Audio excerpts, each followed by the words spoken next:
We're here in Centro with Mr. James Oseland, who's going to give us a tour of his apartment and tell us a little bit about what it's like living here in Centro. Do you want to join us? Come on.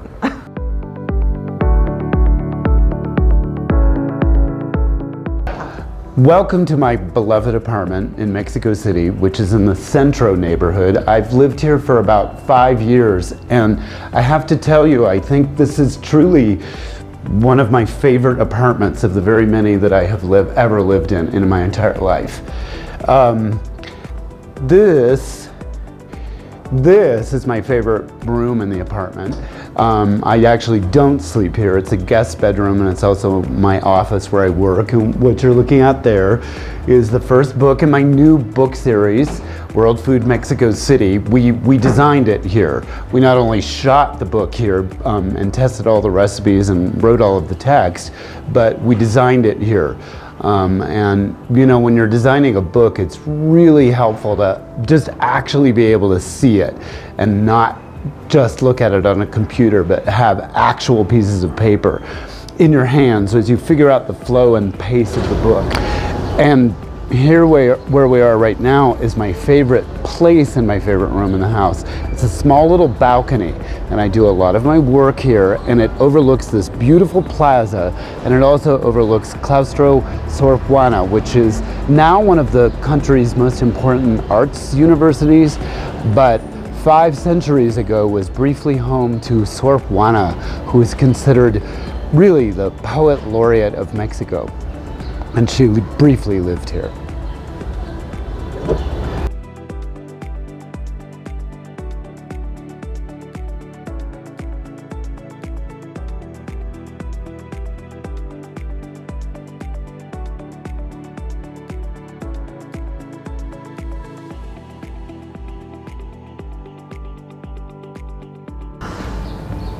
Wow, what a bath. What a shower. Look at the size of this thing.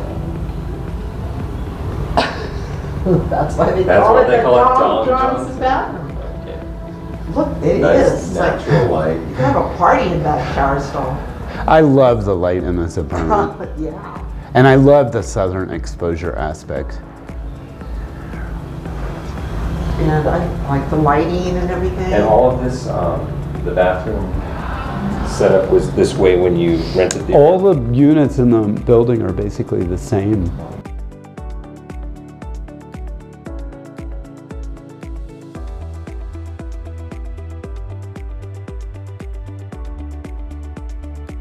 And this is the second bedroom in the house, which is where I sleep because it is a little bit quieter and removed from that sometimes noisy plaza. This is my second book, World Food Paris, which was also designed here in this very apartment, and the recipes were tested here, and the book was also written here.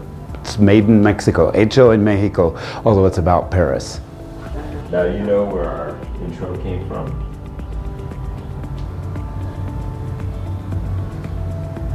This is great, connects to the bedroom. So this is your private bath.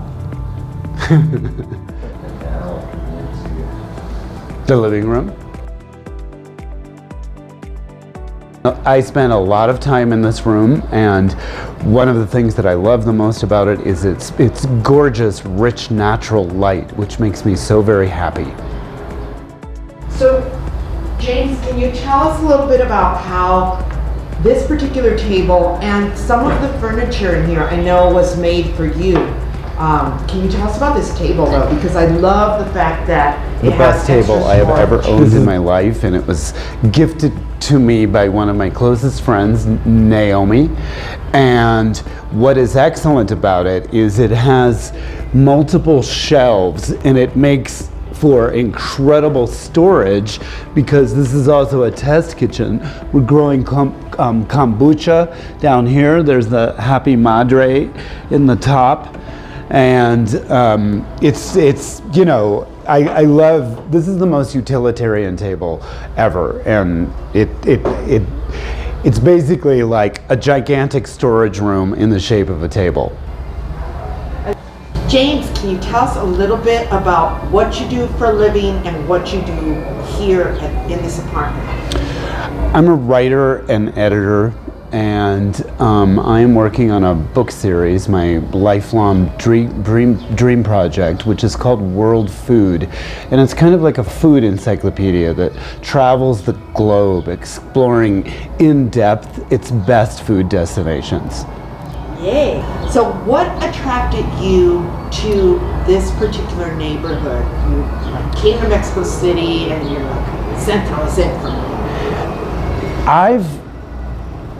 The very first time I came to Mexico, Centro was where we first came when I was 17 years old back in 1980.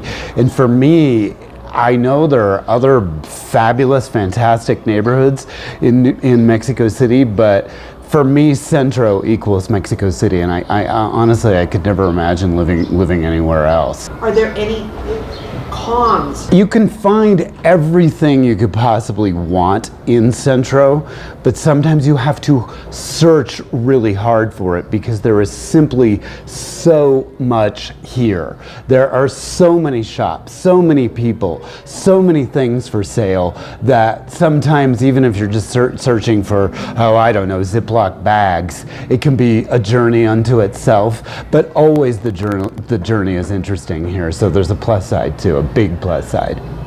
What makes Centro stand out to you? What makes it better than the other colonias? Centro is the center of everything. It's the real centro of Mexico City, but also of Mexico. And if you stand back from 39,000 feet or look at a map that's big enough, and you look at North and South America, there's Mexico City in the very center of it, and there's Centro in the very center of all of that. So who wouldn't want to live in the center of it all? You know what's interesting to me about it too is that if you look at a map of Mexico City, it looks like a heart. Have you noticed that? That's like absolutely. It doesn't look like a heart like that. No, it looks like a real heart. Isn't that amazing? I got that too. Yeah. I got that too. Isn't that amazing? Yeah. I think it's really cool. So you live in the center of like the Americas, right? Exactly. Exactly correct. I'll take it. How easy is it to access other parts of the city from here? This is the perfect place transportation-wise. There's a lot of traffic here, typically in the afternoons especially, and sometimes in the evening. But public transportation from Centro could not be easier. I mean, it's everywhere, and I'm just a block away from a metro station, and I pretty much exclusively only take the subway or bus or walk here in Mexico City. I never take taxis, I never take Ubers. It's just, it's just not something I want to do. What comes with this apartment? So, I've lived here 5 years, and the first year or so that I lived here, it was an Airbnb originally, and then after it was an Airbnb, I was renting it directly from the couple that owned it, and I'd been living in Paris right after that period. They contacted me, said, we're splitting up, do you want the apartment? And so I took over the lease at that point, and when I came to the apartment, it was an empty shell. There was nothing. I guess I'd somehow expected that there would be some of the furniture or some of the amenities, and there was literally nothing. And so I just put together everything gradually, including the fridge, the washer dryer, etc., etc., etc. And I do pay utilities, and they're very reasonable. So what if somebody wanted to move into a similar apartment to yours in this area, what is the price range? I think probably if someone was interested in looking at apartments to rent in Centro, you would probably want to factor in Los Angeles standard rent and have it. Mexico is very, very reasonable price-wise for those of us lucky enough to come from the United States. Definitely, I would say even for a luxury apartment, a luxury apartment, For a luxury apartment in Centro, I would say absolutely no more than 2,000 or 1,500, I would say. But I don't know absolutely for certain, but that would be my guess. Are there like schools and hospitals and things like that near you? There are. All of the amenities are here. There are nearby hospitals, schools, there's markets aplenty basically in every direction you go. Everything is here. It's the center of the center. So it's not a lifestyle just for like singles or like, you know, people that like families, children, everybody could like hang in Centro. Well, what I love is, you know, you look outside that plaza and you see these cafes and bars, you know, and you might think that that's really all that's there, but actually these are all apartment buildings all here, and they're full of families with kids and artists and single people and not single people and older people and younger people. Everybody's here. All Mexico City is here. That's awesome. How much Spanish do people need to know to live comfortably in this area? I mean, there's some areas where people that don't speak any Spanish at all can go and they can just speak English and people will know English. Spanish in Mexico is, I mean, you need to know Spanish. And I would say probably in particular here in this neighborhood, I mean, there's very little English that's spoken around me in my daily life. It's essential that you speak Spanish. Yeah, I know that like you work daily with people that speak either very little English but they speak mostly Spanish. Right? So. Well, in fact, two of the people that I work with don't speak English at all, so we only have a relationship in Spanish. And because this is also my test kitchen, you know, we're in the kitchen like all day long speaking in Spanish, developing French recipes in Spanish in Mexico, which I love. And you go to the market to buy ingredients. Exactly. You have to speak to the vendors. Exactly.